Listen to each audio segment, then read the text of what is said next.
Bienvenidos, estamos en la tertulia de educación universitaria de la Universidad Nacional Autónoma de México. Un servidor, Melchor Sánchez, les da la más cordial bienvenida. En esta ocasión el tema es algo que se llama pensamiento computacional y sus implicaciones en educación universitaria. Este tema ya tiene un buen tiempo, en los últimos años ha tenido un resurgimiento y creo que es algo importante a discutir en el contexto actual de la crisis educativa por la pandemia y sus secuelas. Para ello nos acompañan tres personas con mucha experiencia sobre estas temáticas. El primero es el doctor Guillermo Rodríguez Avitia. Él es profesor asociado de sistemas de información en el College of William and Mary en Virginia, Estados Unidos. Cuenta con un doctorado en administración de sistemas de información por la Universidad de Texas en Arlington y con más de 30 años de experiencia en instituciones académicas, principalmente en el Tecnológico de Monterrey y la Dirección General de Cómputo y Tecnologías de Información y Comunicación de la UNAM. Bienvenido, Guillermo. Muchísimas gracias por la invitación, Melchor. Y nos acompaña también Marcela Peñalosa Báez. Ella es licenciada en Informática por la Facultad de Contaduría y Administración de la UNAM y maestra en Ciencias de la Computación por la Fundación Arturo Rosenbluth. Tiene más de 20 años de experiencia en la UNAM en este asunto de la tecnología y desde septiembre del 2010 es la directora de colaboración y vinculación de la Dirección General de Cómputo y Tecnologías de Información y Comunicación de la UNAM. Bienvenida, Marcela. Muchísimas gracias, Melchor, por la invitación. Es un honor estar aquí con ustedes. Y por último, Emiliano. Emiliano es licenciado en Sociología por la Universidad de la República, Emiliano Pereiro. Tiene magíster en Políticas Educativas por la Universidad Torcuato Di Tella de Argentina. Actualmente es jefe del área de pensamiento computacional del Plan Ceibal en Uruguay. En el año 2016 fue cofundador del proyecto Pan Sofía, un espacio con colegas argentinos para pensar el futuro de la educación. ¿Qué tal, Emiliano? Hola, ¿qué tal, Melchor? Bueno, muchísimas gracias por la invitación. Es un honor realmente estar acá para discutir este tema tan importante para la región, ¿no? Para nuestros sistemas educativos. Gracias. Pues ya ven que hay personas que dicen, tengo por ahí que la Janet Wing, una de las más evangelistas promotoras del tema, dijo hace varios años que el pensamiento computacional será una habilidad fundamental utilizada por todos en el mundo para mediados del siglo XXI, como leer, escribir y la aritmética. Y como todas las etiquetas que les ponemos a las cosas, sí requieren cierta discusión de qué queremos decir con este término. Pues, Guillermo, ¿a qué nos referimos actualmente con pensamiento computacional y cuál podría ser, empezando la discusión, su relevancia para la educación universitaria? Claro, Melchor, como toda pregunta de definición depende de quién lo diga, ¿no? Pero creo que una manera muy probablemente práctica de resumirlo es, digamos, una habilidad, por supuesto, que se refiere a la capacidad de resolver problemas. ¿Pero de qué manera? Utilizando un pensamiento algorítmico, utilizando un pensamiento estructurado, basado en modelos y abstracciones. No es una cosa exclusiva de disciplinas de computación, pero pues se inspira en ellas y en algunos casos, como en algunas escalas de medición que existen para ello, se le divide en subdimensiones, ¿no? Una clásica es la de Kormas, Yassir y Otzen, donde hablan de 5 dimensiones, que es creatividad, pensamiento algorítmico, cooperatividad, pensamiento crítico y resolución de problemas. Yo creo que es una manera muy breve de resumirlo. Muy bien, Guillermo. Marcela, ¿algo que quisieras agregar? Sí, gracias. Pues yo lo que propongo es que pensemos en esto del pensamiento computacional, como ya dijo Guillermo, como un abordaje de cómo solucionar problemas. Y pensemos en un rompecabezas, porque hay como 4 fases importantes en esto del pensamiento computacional. Uno primero es la descomposición de ese problema en partes más pequeñas, como cuando uno abre la caja del rompecabezas y entonces empieza a ver todas las piezas y cuáles son las similares y empiezas a hacer grupos, ¿no? Como para poder ir preparando la siguiente fase, que es el reconocimiento de patrones. Y entonces así es como vas identificando las texturas, vas identificando las clásicas orillas del rompecabezas, las imágenes que ya están identificadas en la imagen que quieres armar, para después ir a la abstracción. Y la abstracción es sumamente importante es cómo le quitas lo que no te va a ayudar a la solución del problema, a los datos que tienes enfrente, para al final pues hacer un desarrollo de un algoritmo, que esto es muy importante. Esto es una palabra algoritmo que suena mucho a computadoras, mucho a tecnología, pero que en realidad cuando se preparan, por ejemplo, recetas, toda receta es un algoritmo, es qué insumos requiero, qué voy a hacer con esos insumos, cuáles son los pasos y qué voy a obtener al final. Desarrollar algoritmos, poder no solo llegar a la solución de un problema, sino también poder comunicar esa solución es sumamente importante y es parte también de todo este marco de referencia del pensamiento computacional. Gracias, Marcela. Emiliano, ¿qué opinas? Buenísimo lo que acaba de decir Marcela, esto de que los algoritmos que suenan a este término tan computacional y tan del mundo tecnológico, también estamos en la vida rodeados de algoritmos 1.0, digamos, en la vida cotidiana. Nos lavamos los dientes con un algoritmo, cocinamos con un algoritmo. Acá en Uruguay tomamos mate y todo tiene un algoritmo para llegar a ese mate y es muy pertinente. Y bueno, y estamos alineados un poco en lo que venimos viendo. Yo también tengo como esa idea de la resolución de problemas, lo tomamos desde ahí. Nosotros desde CEVAL trabajamos mucho con lo que fue Simulpaper, ¿no? Ya estamos tomando la programación como una forma de enseñar allá por la década del 70. También lo de Janet Wing, como mencionaba hoy Melchor. Y también nosotros tenemos como un poquito más que vamos a esta definición de Frailón, que es que desde su práctica se acerca a una definición que considera el pensamiento computacional como la habilidad para reconocer aspectos del mundo real que pueden ser modelados como problemas y para diseñar y evaluar soluciones algorítmicas que pueden ser implementadas computacionalmente. O sea, utilizar el poder de la computadora para solucionar problemas que tenemos en la vida real. Un poco en sintonía, digamos, con lo que venía diciendo Guillermo y Marcela. Gracias, Emiliano. Hace varios años me acuerdo que revisando el libro de Mindstorms, de Tormentas Mentales de Seymour Papert, en los 80s, ¿no? En MIT, que decía que el foco central no es en la máquina, sino en la mente, ¿no? Y entonces yo creo que uno de los problemas, porque si ahorita paras a alguien en la calle y le preguntas qué es pensamiento computacional, pues va a poner los ojos de plato, ¿no? A pesar de que ya ha estado mucho tiempo en el discurso académico, inclusive gubernamental. Pues, Guillermo, algo del origen del término, porque luego esto de computacional le mete este ruido a las palabras, al término de que tiene que haber una computadora en el concepto. Yo creo que evidentemente surge como necesidad básica en el cómputo, ¿no? Es decir, su origen puede ser que la relación se haga hacia las ciencias computacionales en el momento en que tú tienes que escribir un programa. Y para escribir un programa, en vez de hacerlo como sabemos que normalmente se hace, que te avientas sobre la computadora a hacerlo, más bien lo tienes que planear antes. Y al planear antes, como decía Marcela, haces tu receta de cocina, cómo lo vas a trabajar, etcétera. Entonces, el hecho de que se tome la palabra computacional, yo creo que simplemente no quiere decir que hasta que existe la computación, existe el pensamiento computacional. Valga la barbaridad que voy a decir. Pero desde antes ya se venía haciendo, simplemente no lo habíamos puesto el término, ¿no? Entonces, otra vez, la idea finalmente es esa, ¿no? Que tú puedas abstraer, que puedas entender un problema, que puedas generar un modelo para resolverlo y que lo planees y hagas, ahora sí que la lista de actividades que tienes que generar para resolverlo.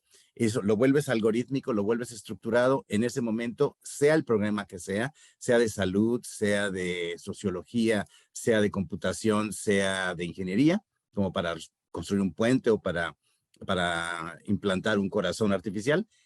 Es algo que tienes que planear y que tiene que tener una estructura y que tiene que ir, digamos, de cierta manera muy estructurado para que tengas mayores posibilidades de éxito, ¿no? Entonces, se le toma como la computadora porque la computadora sin el pensamiento computacional no existe, pero finalmente aplica en todas las áreas, ¿no? Así es, Guillermo, muchas gracias. Marcela, ¿algo que quisieras agregar a este punto?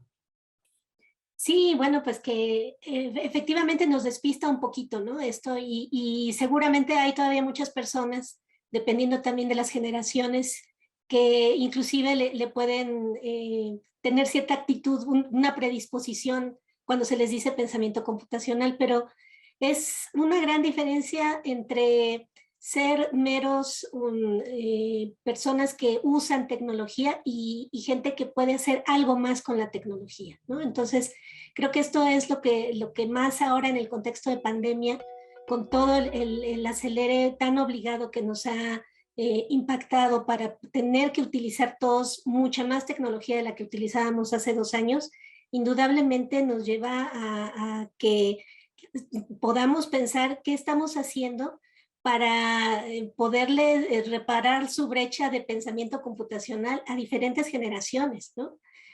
Ahora también las personas mayores, cuando tienen que utilizar una página para poder solicitar una vacuna o para poder descargar un certificado de vacunación, la diferencia entre lograrlo o no lograrlo también tiene que ver con un pensamiento computacional. Así que como dices, puede ser que nos pongan estos ojos de plato si les decimos el término, pero es una necesidad de la que no estamos tan conscientes de que verdaderamente está muy cercana a nosotros. Así es, Marcela, así es todo un reto porque las dos palabras tienen mucho detrás, ¿no? La palabra pensamiento, que implica pensar, y algo que es abstracto, pues, para los seres humanos, pero que se traduce, al fin de cuentas, en acciones. Y uno quisiera ver a los responsables del manejo de las pandemias en todo el mundo y de la respuesta de las escuelas y universidades a la misma, utilizando el pensamiento computacional. En fin, pues muchas gracias por los comentarios. A continuación vamos a escuchar a un especialista en estudiantes de diferentes áreas y de diferentes niveles.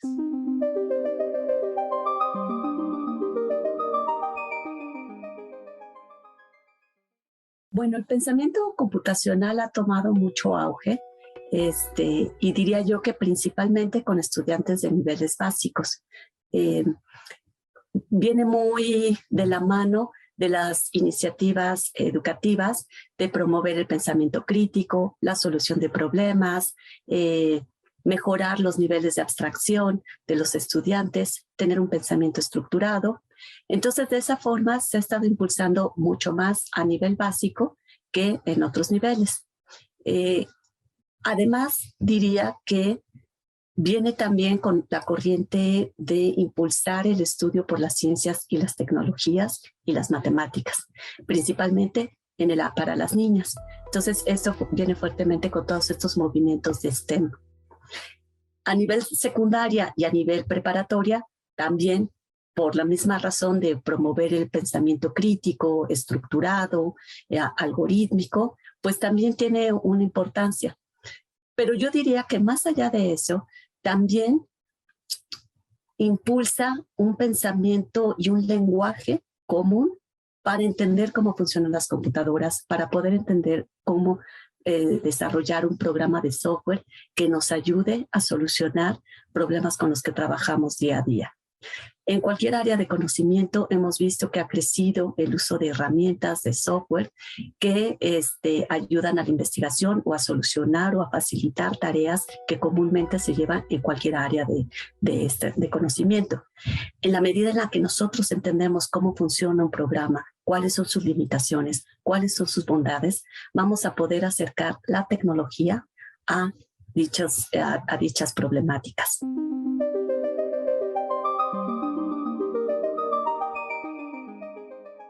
Estamos en la tertulia de educación universitaria de la UNAM platicando sobre el pensamiento computacional y sus implicaciones en la educación universitaria. El currículo, los planes y programas de estudio en las universidades son una declaración formal, contundente, de lo que es importante enseñar y por lo tanto aprender y lo que se evalúa.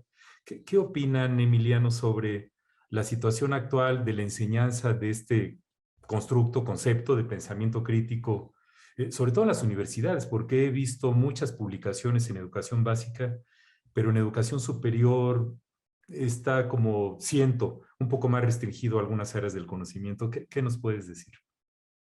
Bueno, mi especialidad es más educación básica, pero claramente me interesa el tema universitario y cómo esto debería estar dentro de las currículas. Yo creo que estamos un poco por detrás en la región en lo que tiene que ver con el currículum, pero también en educación básica y más todavía en educación universitaria. hay avances en algunos países para introducir esto en los currículums, pero todavía es muy incipiente, no hay como una definición de, bueno, vamos a hacerlo obligatorio, vamos a darle el peso que tiene esta habilidad para el siglo XXI, para comprender un poco, para que nuestros estudiantes puedan comprender el mundo en el que vivimos, en el mundo que estamos rodeados de algoritmos todo el tiempo. Necesitamos como esas tienen como dos aristas abrimos ahí, ¿no? Un poco esto de entender el mundo en el que vivimos, ¿no? El mundo rodeado de algoritmos, el mundo que la inteligencia artificial está trayendo y está a la vuelta de la esquina, y eso nuestros estudiantes tienen que comprenderlo. Y otra lista es un poco, bueno, usar el poder de las computadoras para mejorar de manera transversal o para crear, para expresarse en todas las áreas del conocimiento, ¿no? Un sociólogo puede utilizar la programación para hacer sus investigaciones, un historiador, un economista, que ya los están usando. Por eso también eso es lo que decía Janet Wynn, de que todas las profesiones lo iban a usar. Bueno, claramente, porque el poder de las computadoras nos van a ayudar a mejorar, a potenciar todas las áreas del conocimiento. Por eso es importante de introducirlo en las carreras universitarias, ¿no? Porque todas las carreras universitarias pueden sacarle provecho al pensamiento computacional para potenciar la investigación. Gracias, Emiliano. Guillermo, algunas palabras sobre esto. Claro, retomando un poquito lo que dice Emiliano, estoy completamente de acuerdo. Esto no es de una disciplina. De hecho, hay algunos estudios que hacen síntesis sobre lo que se ha escrito de pensamiento computacional y aproximadamente el 30% de eso es sobre ciencias sociales y más o menos un 13% sobre otras disciplinas distintas a la computación o a la ingeniería, ¿no? Entonces, si bien sí se centra mucho en la parte de ingeniería, yo creo que para introducirlo, para realmente desarrollarlo en la currícula, si lo vas a meter como una asignatura, yo creo que es mucho más efectivo en niveles anteriores.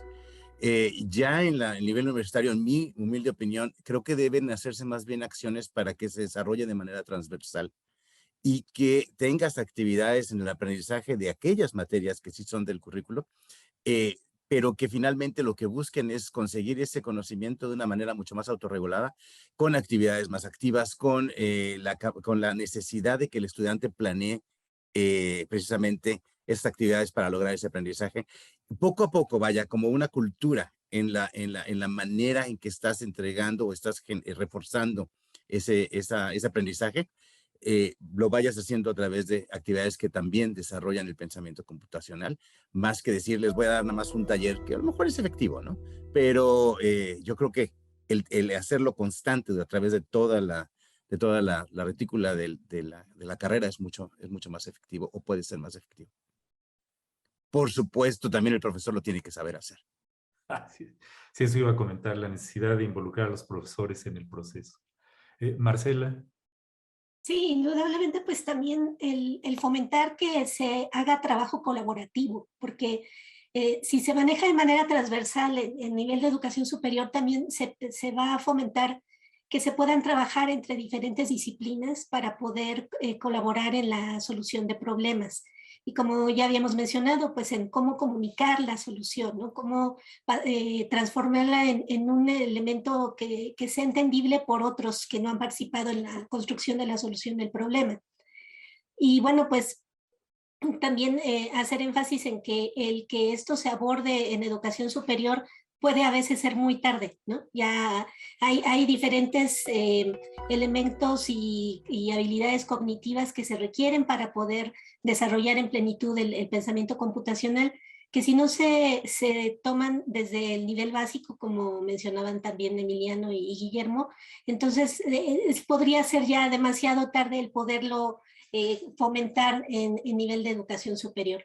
Y sin embargo, creo que tenemos una gran oportunidad en poderlo fomentar y sí, como comentaban también, el poder preparar a los profesores para generar actividades de mucho aprendizaje experimental, porque de esto se trata también, se preparan las soluciones, se hacen los algoritmos y se prueban. Y tiene que ser en un contexto también muy disfrutable para el alumno, muy de los temas que le llamen la atención. Y no tiene que ser nada más programar, ¿no? A veces se piensa mucho que pensamiento computacional está asociado a un curso introductorio a la programación. No es la única vía.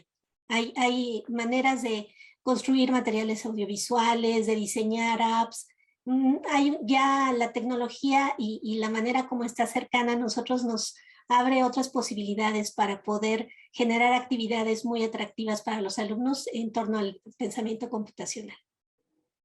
Sí, porque estaba viendo, revisando el tema que el expresidente Obama, expresidente de Estados Unidos, el Barack Obama, tuvo un proyecto enorme, ¿no? Con una enorme cantidad de inversión en dólares para enseñar ciencias de la computación en educación básica en Norteamérica. Y el imaginario colectivo piensa pues que quiero ver a mi bebé de kinder programando y capturando códigos en la computadora, y esta cuestión tan distorsionada que tenemos de esto, de lo que vemos en la televisión y en el cine. Sí, obviamente no es nada más programación, inclusive, pues como dicen muchos de los autores, es una manera de pensar y de resolver problemas. Esto me trae al punto de las diferentes áreas del conocimiento, ¿no? Porque revisando el tema, pues en preparación para el programa, parece ser que esto sí se enseña de manera explícita en las disciplinas estas de STEM, de ciencia, tecnología, ingeniería y matemáticas. Pero como ya dijeron ustedes, también tiene muchísima implicación en ciencias sociales, biología, etcétera. ¿Qué opinan eso de cómo hacerle para integrar esto? Yo soy médico y en el plan de estudios de la carrera de medicina, en ningún lugar está puesto en el currículum pensamiento computacional. Algunas sugerencias, pues, de cómo hacer que permee esto más en las universidades? Guillermo, de nuevo. Nuevamente, yo creo que es más en el cómo entregas el conocimiento. Entonces, desde luego que ya de manera natural en ciertas disciplinas el pensamiento computacional ya está dado, ¿no? En otros no. Fíjate que hice un estudio con Marisol Ramírez, con José María Romero y con Edgar López, y casualmente nos salió muy interesante que la gente de informática y la gente de psicología no eran significativamente distintos en pensamiento computacional. Sí, con ingeniería, pero informática y psicología sorpresivamente estaban igual. Entonces, quizás variaban un poquito en términos de los componentes, ¿no? Como mencionaba Marcela, ¿no? La capacidad de colaborar y de trabajar de manera colaborativa era más patente en los estudiantes de psicología que en los de informática. Obviamente había otros elementos como el pensamiento algorítmico que eran un poquito más fuertes en los de informática. Sin embargo, ya en conjunto no había una diferencia. Lo cual me lleva a pensar que sí, la disciplina es importante y de entrada ya va a haber cosas en las que tú puedes pensar que naturalmente ya lo tienes implícito como en informática, ¿no? Sin embargo, algo se está haciendo, ¿no? En la manera en que entregas el conocimiento o analizas el problema que genera ese pensamiento computacional de una manera secundaria, adyacente o fortuita para nuestra suerte, ¿no? Entonces, en ese sentido, yo sí insisto, yo creo que el punto es en el cómo genere las actividades para poder entregar ese conocimiento, es lo que va a hacer la gran diferencia en poder desarrollar el pensamiento computacional independientemente de la disciplina, ¿no? Inclusive en medicina, pues también puede ser muy claro, o sea, se siguen procedimientos muy estructurados, muy claros, que si no los sigues al pie de la letra, pues quién sabe, igual se te muere el paciente, tú eres el experto ahí, yo no, a lo mejor digo una barbaridad. Sin embargo, el que el propio estudiante sea capaz de desarrollar ese algoritmo sin que tú se lo des ya hecho, ¿verdad? Generando el conocimiento desde cero y estructurándolo, ya le genera un pensamiento computacional, en mi opinión. Gracias, Guillermo. Sí, ahorita que comentas este estudio y uno, cuando entramos a las universidades de educación superior, pues ya traemos mucho bagaje previo, ¿no? Entonces, y queremos resolver todo con fragmentos, ¿no? Que les falta empatía, darles un curso de empatía. Que les falta pensamiento crítico, darles un curso de pensamiento crítico. Entonces, los profesores alucinan el montonal de cursos de formación docente que queremos dar, cada curso tocando una de tantas aristas que podrían mejorarse. Entonces, de acuerdo contigo con ustedes, en que debe ser algo transversal y la manera como se integra el currículum, los mecanismos de evaluación y las estrategias de enseñanza. Muy bien, pues a continuación vamos a pasar a una pausa y estamos disponibles para que nos contacten a través de los sitios virtuales que aparecen en pantalla.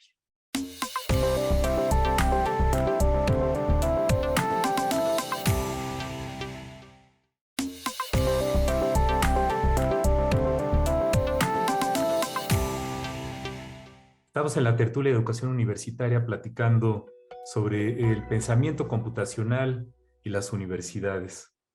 Uno de los grandes retos es pensar qué es computable y qué no es computable, ¿no? Que nos trae toda esta discusión eterna y tan compleja de la separación entre la mente humana y lo que son capaces de hacer las computadoras. Pero al final del día, después de lo que hemos escuchado, creemos que es algo importante para reflexionar, analizar, explicitar en las discusiones de educación superior a nivel local, nacional e internacional. Pues Marcela, ¿cómo ves? ¿Cómo pueden las universidades y también los gobiernos, las instituciones formales promover la adopción del pensamiento computacional en sus comunidades? Y después, si quieren comentar también un poco de cómo ven el futuro, de hacia dónde va esto. Sí. Yo creo que un buen pretexto también es la analítica de datos, porque es una necesidad también transversal que para poder aprovechar los beneficios de todo esto de analítica o ciencia de datos, necesitamos poder pensar computacionalmente. Esto es, a partir de todos los datos, la información que puedan estar asociadas a cualquiera de las disciplinas y de las ciencias que enseñamos en las universidades, bueno, pues el poder abordar problemas para resolver con esos datos nos mueve de nuevo a formar equipos multidisciplinarios, al trabajo colaborativo, que cada vez más se debe fomentar entre las comunidades de los alumnos de educación superior.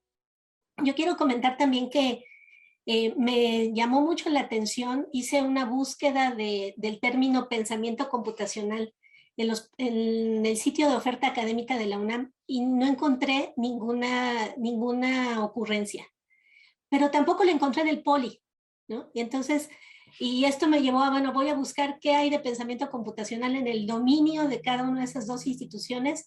En el primer caso encontré 300 resultados y en el segundo solo 43.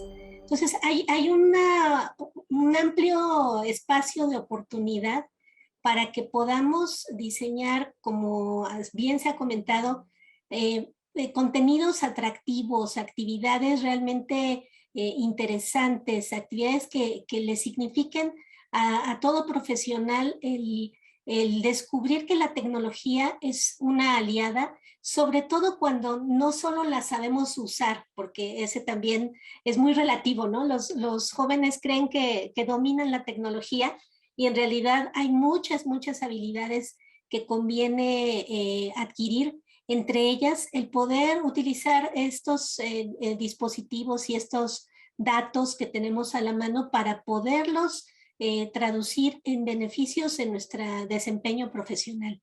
Un alumno de educación superior está en un proceso de adquirir herramientas para desempeñarse así profesionalmente y por supuesto será sumamente importante que podamos diseñar lo necesario para que pase de ser un consumidor de tecnología a ser un creador, a ser un actor, a que esta alfabetización digital realmente se traduzca en algo concreto para que los alumnos en su desempeño profesional realmente aprovechen la tecnología y los datos. Me parece muy importante. Gracias, Marcela. Emiliano.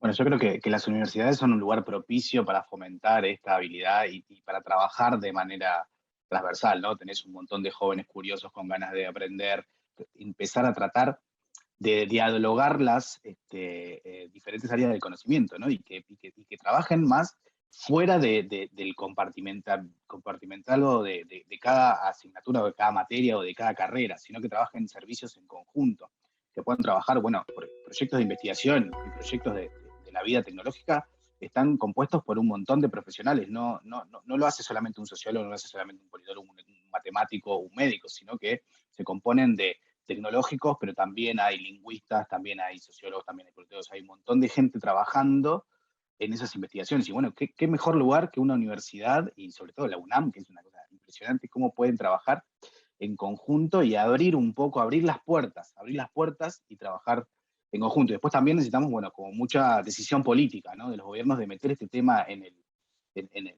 candelero y que se introduzca el tema desde toda la educación básica y también que llegue a la universidad, que veamos esto, que se nos va la vida en la región a meternos en el mundo tecnológico. Si no, nos vamos a quedar más atrás de lo que estamos.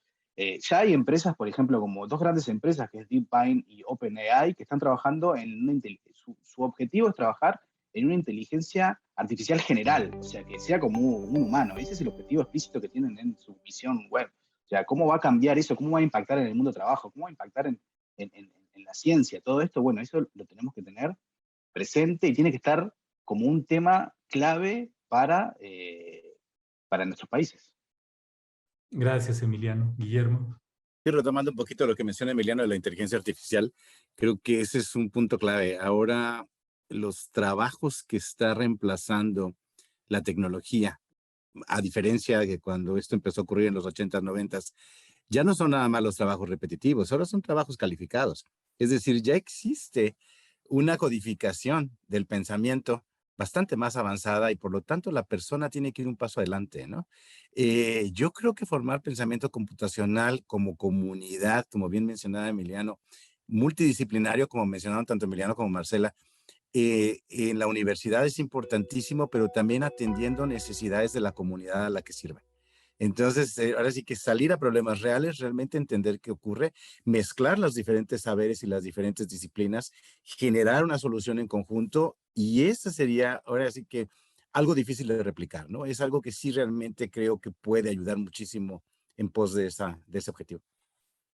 Gracias.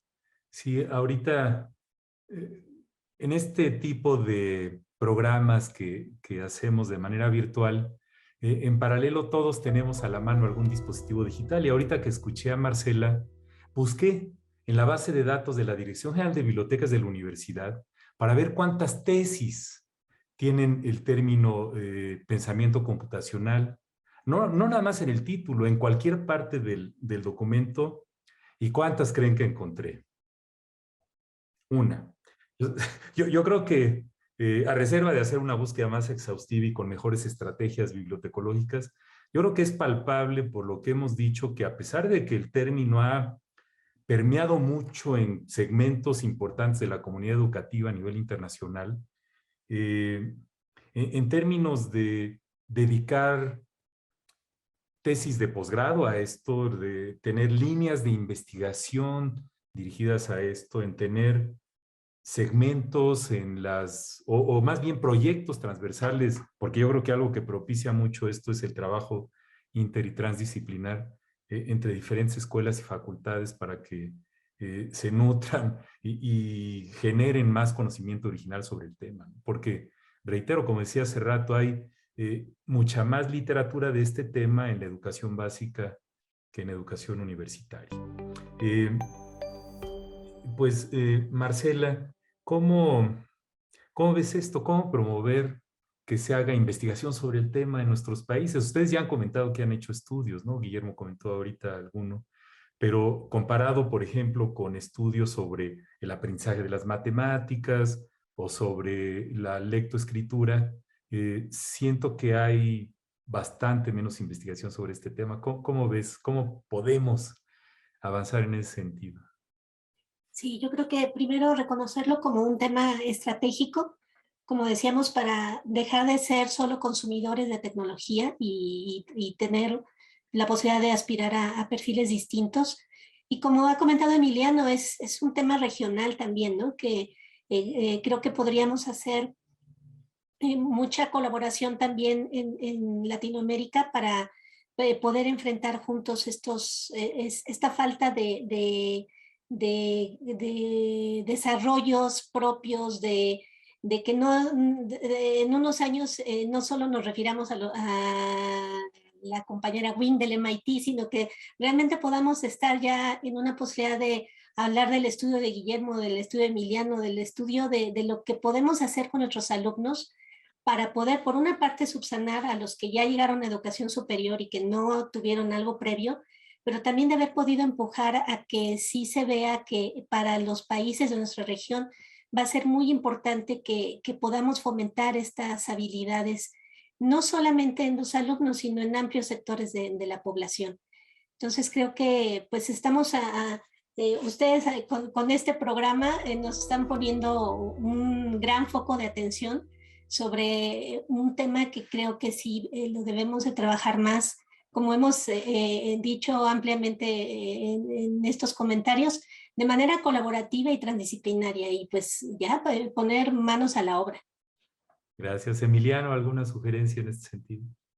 Sí, si bien el término pensamiento computacional es un término nuevo y es todavía un constructo en construcción, valga la redundancia, todavía no hay como muchos instrumentos para evaluar los logros de aprendizaje, que eso es un gran desafío. Nada, que hay que trabajar sobre eso. Solo mencionar que nosotros estamos trabajando en un proyecto en conjunto con la UNAM y con Paraguay en la construcción de un instrumento de evaluación de pensamiento computacional para nuestros países. Si bien no es para universidades, es para adolescentes y niños de 12 años. Y bueno, eso es como un comienzo y se formó un grupo muy, muy bueno, interactivo, y estamos finalizando ahora y va a quedar pronto un videojuego que va a ser abierto para todos, para usar. Así es, Emiliano, muchas gracias. Y hablando de los videojuegos, hay también información de que los juegos pueden ayudar los videojuegos y juegos en computadora a desarrollar el pensamiento computacional.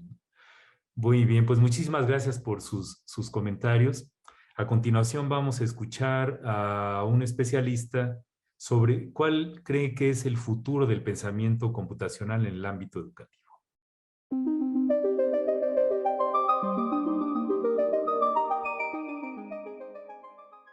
Me voy a remontar a mi carrera, que ya algunos ayeres fue cuando la estudié. Soy ingeniero en sistemas computacionales y bueno, en aquellos ayeres sí era primordial, ¿no? El desarrollo de este pensamiento computacional sobre cómo hacer los algoritmos para después llevarnos a los programas que había que codificar en diferentes sistemas. Y bueno, tenía que desarrollar eso de manera preponderante, ¿no? Para los computólogos, pero ahora con el tiempo la tecnología pues ha venido a aparecer en diferentes nichos, en diferentes áreas. Ya hay un mayor acceso para los que tenemos la posibilidad de tener computadoras, conexiones a internet, tabletas, bueno, todos los dispositivos que ya conocen. Pero bueno, esto nos ha ayudado a que este pensamiento computacional pues aparezca en diferentes áreas del conocimiento. Tal es el caso de la biología computacional. Es el particular hecho de que los biólogos abordan de forma diferente sus estudios. El caso de la teoría de juegos computacional, en ese mismo sentido, son los economistas que encuentran nuevas formas, nuevos métodos de estudiar esta teoría de juegos. Igual es el caso de la nanotecnología, donde igual los químicos abordan de maneras diferentes y piensan por forma diferente. Y el caso de los físicos con la computación cuántica, ¿no? Entonces, como podrán darse cuenta, el pensamiento computacional ha venido a permear a diferentes áreas, ¿no? Y entonces ahora donde anteriormente era un lenguaje algo tecnicista, esto de los algoritmos, entidades, relaciones, pues ahora ya es más común en las diferentes áreas que no únicamente son del área de cómputo. Entonces, el futuro de la educación, así la veo, mayor es tener un lenguaje común entre las diferentes áreas, entre los diferentes campos del conocimiento, y donde ya no es específicamente del área de la ingeniería de cómputo, sino se ha abierto a pensarla de forma diferente, en abordarlo, y sobre todo, ¿no? Algo fundamental que en todo esto debemos tenerlo muy en claro, es la literacidad de datos, donde es el asunto de cómo se leen los datos, cómo se trabaja con los datos, cómo se interpreta con los datos, cómo se analizan los datos. Entonces, como ustedes saben, todo actualmente es digital, hay muchos registros de los datos, entonces en cualquier área habrá datos para pensarse, para desarrollar algoritmos, Y entonces justamente las diferentes áreas tendrán que tomar este pensamiento computacional para, bueno, mejor abordaje de sus preguntas de investigación, de sus hipótesis. Entonces la veo así, más permeada en todas las áreas, en todos los ámbitos, y bueno, será cosa de estarla desarrollando cada vez más.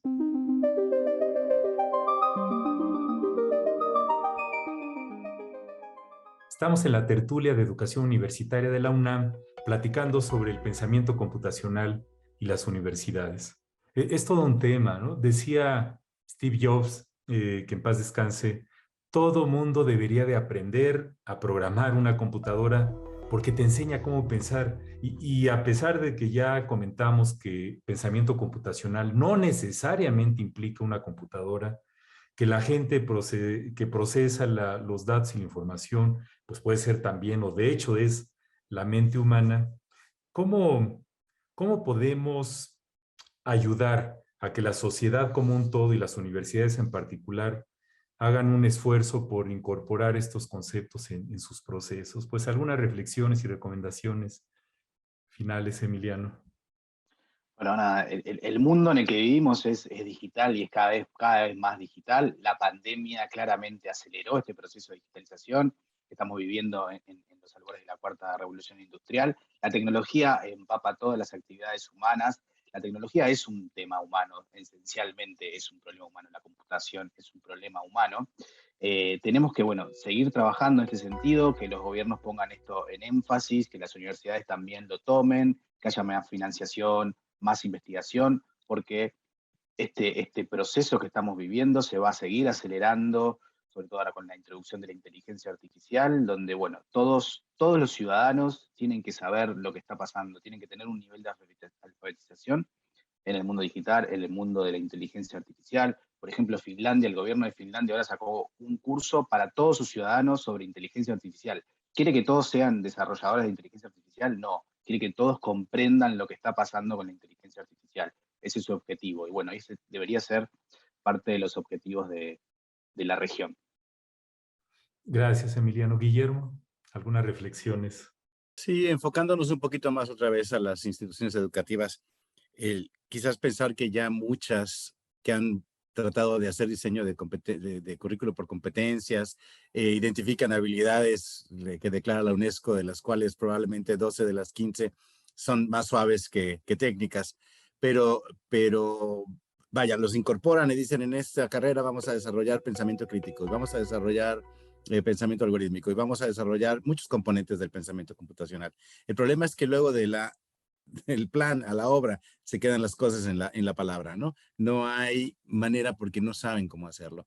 Entonces, lo primero es nosotros como educadores aprender cómo desarrollar pensamiento computacional, pensar fuera de la caja, no tener un modelo educativo del siglo XVIII para vivir en el siglo XXI, sino tratar realmente de hacer las cosas ya de acuerdo a las necesidades que nos marca la era en la que estamos viviendo, ¿no? Ya cuando nosotros nos transformamos digitalmente, entonces podemos transformar a los alumnos. Entonces hay que trabajarlo, y hay que trabajarlo como una cultura, como algo que se vaya haciendo en actividades diarias, que siempre vaya reforzando esa capacidad de entender, ¿no? Y de poder generar ese pensamiento computacional. Gracias, Guillermo. Sí, es que ahorita que te escuchaba, ya ves que el hombre propone, Dios dispone, y nada, es que ahora en lugar del diablo, ahora llega COVID y todo lo descompone, ¿no? Todos nuestros planes y proyectos. En fin, es todo un reto el llegar de una idea a la implementación y a la sustentabilidad de cualquier adopción. Marcela, ¿qué nos dices de conclusiones? Pues yo recomendaría a quienes nos escuchan que pues es importante perderle el miedo a la tecnología. La tecnología es una herramienta, tiene que ser nuestra aliada, el ser humano debe lograr hacer uso de ella para lo que sean nuestros fines y no al revés. Y bueno, pues en este sentido, si hay la posibilidad de fomentar desde niños el que tengan este acercamiento pues a temas de robótica, de programación. Creo que sí es una actividad que llega a ser apasionante para muchos de ellos. Les puede ayudar a descubrir también alguna cuestión vocacional que que si no estamos cercanos a la tecnología, si no la destripamos, entonces no podemos necesariamente descubrirla tan fácilmente. Y en este sentido también, en las universidades hay muchos cursos que no necesariamente se llaman pensamiento computacional, pero sí se llegan a llamar programación para no programadores. Y estos también son muy recomendables porque también son una manera de aproximarnos a esto que hemos hablado el día de hoy, de cómo puedo entender qué es lo que pasa en esas cajas, en esas computadoras, y cómo puedo aproximarme a desarrollar esta capacidad de expresar una solución a un problema de manera computacional, de manera que hasta una computadora lo pueda abordar, y que entonces de esta manera pues podamos caminar hacia poder fomentar el desarrollo de este tipo de pensamiento. Ustedes en la serie han abordado otros tipos de pensamientos, muy interesantes todos los programas. Hoy se ha hablado de pensamiento computacional y bueno, esa es la invitación, acercarnos, perder el miedo. Hay medios y bueno, sin duda lo que ya comentamos también, hay que fomentar más investigación educativa en este sentido y más incursión del tema en actividades para los diferentes programas curriculares. Así es, así es, Marcela. Es que en el programa hemos tocado muchos temas, ¿no? Pensamiento crítico, creatividad, inteligencia emocional y habilidades blandas, etcétera.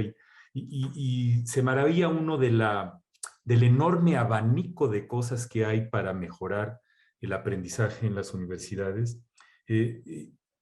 Pero seguimos confrontándonos con el reto enorme de todas estas estrategias que están muy bien, que tienen un sólido sustento académico, pero a la hora de integrarlas en los hechos y de implementarlas como algo que tenga, pues, valor curricular para las personas, como algo que tenga valor para su promoción en los espacios de trabajo, entonces a veces no es tan sencillo. Yo creo que ya estamos en la tercera década del siglo XXI. Y las habilidades del siglo XXI ya las hemos oído muchas veces. Y el pensamiento computacional como término no está en muchos de estos modelos, ¿no? Yo creo que a medida que el concepto de literacidad digital avance y va mezclado con la solución de problemas y el pensamiento crítico, esto puede tener un mejor hogar en políticas educativas, en cuestiones formales, ¿no? Declaraciones de organizaciones como la UNESCO y las secretarías y ministerios de educación de países y estados de lugares como en el que vivimos en México, ¿no? Yo creo que parte de la responsabilidad es de la persona, ¿no? El ciudadano. Vivimos ahorita la cuestión también que hemos discutido en el programa del calentamiento global y cómo a pesar de que el problema lo tenemos ahora sí, perdón por la broma, es una papa caliente, es la papa caliente más grande que tenemos en nuestras manos ahorita y sigue sin permear el proceso educativo de muchos lugares. Entonces, regresando a la responsabilidad de la persona, hay muchos cursos masivos abiertos en línea del tema. Preparando para el programa, revisé algunos videos de estos MOOCs, cursos abiertos en línea del tema, la mayoría en inglés, pero hay mucho material para que cualquier persona interesada profundice en esto. Pues, ¿algún comentario, Guillermo, sobre cómo crees que le recomendarías a un individuo que nos está viendo, que ya terminó su carrera y que se dedica a su trabajo personal? ¿Vale la pena que se empape un poco de este concepto? No, pero desde luego, claro que sí. De hecho, yo lo que le recomendaría es acercarse a grupos de interés especial, por ejemplo, ¿no? A foros, a comunidades que traten el tema o que la desarrollen, aunque no le llamen pensamiento computacional, como bien mencionabas, ¿no? Hay dimensiones. Entonces, estamos hablando de solución de problemas, estamos hablando de algoritmia, estamos hablando de abstracción y modelación. Entonces, todos estos son componentes que en un momento dado puede desarrollar y que puede trabajar hasta en clubs, ¿no? Y no perder la capacidad de readaptarse en habilidades al ambiente, porque cada vez es más importante que cada quien sea transformable en sus habilidades para seguir siendo valioso en el mundo profesional, ¿no? No te puedes quedar nada más con lo que aprendiste en la escuela y eso todos lo sabemos, ¿no? Hoy en día mucho más. Es aún mucho más importante. Entonces, el tomar cursos, educación continua, buscar comunidades que hablen del tema, yo creo que eso es lo importante, siempre estar en movimiento. Gracias, Guillermo. Pues es este asunto de cualquier cosa, desde cómo coleccionar estampillas, postales o los fanáticos de ciencia ficción, eh, siempre hay en este mundo tan grande gentes interesadas en todo tipo de cosas. Pues busquemos grupos de esto de crear comunidades de aprendizaje para avanzar sobre esto, cómo resolver problemas que sean relevantes para la sociedad, ¿no? Yo creo que uno de los grandes temas que tocamos en el programa, cada vez que hablamos de todos estos aspectos, es cómo tender este puente traslacional o de brincar la brecha entre la comunidad académica que está en su mundo de generar artículos publicados en revistas indizadas y la sociedad que desafortunadamente, como lo hemos comentado también en otros programas, ha ocurrido este fenómeno global del rechazo a lo técnico, del rechazo a lo científico, y a veces hasta, no nada más rechazo, sino un franco desdén y a veces hasta agresión, como hemos visto con lo de las vacunas en los últimos años. Pues es todo un tema, les agradezco muchísimo por los comentarios, nos da mucho que pensar. Yo le sugeriría a la audiencia, pues, retomando lo que dicen ustedes, cada uno de nosotros es responsable de seguir creciendo como persona para poder aportar a esta sociedad tan complicada en la que vivimos. Y ser lo suficientemente humildes para reconocer que siempre podemos aprender. Pues el tema es fascinante y les agradezco muchísimo. Marcela, muchas gracias por acompañarnos. Gracias a ti, Melchor, y un gusto compartir con Emiliano y Guillermo. Emiliano, un placer que nos acompañes desde Sudamérica. Muchas gracias, Melchor. La verdad que un gusto también charlar con Marcela y Guillermo de este tema que realmente es apasionante. Gracias. Y Guillermo, desde Norteamérica, gracias por estar acá. Al contrario, muchísimas gracias a ustedes. Un gustazo estar en el foro y gracias por la invitación. Muy bien, pues quisiera terminar como hacemos habitualmente el programa con una frase. Es un proverbio hebreo que dice, no confines a tus niños a tu propio aprendizaje, porque ellos nacieron en otra época. Muchísimas gracias por su atención y nos veremos en una próxima tertulia.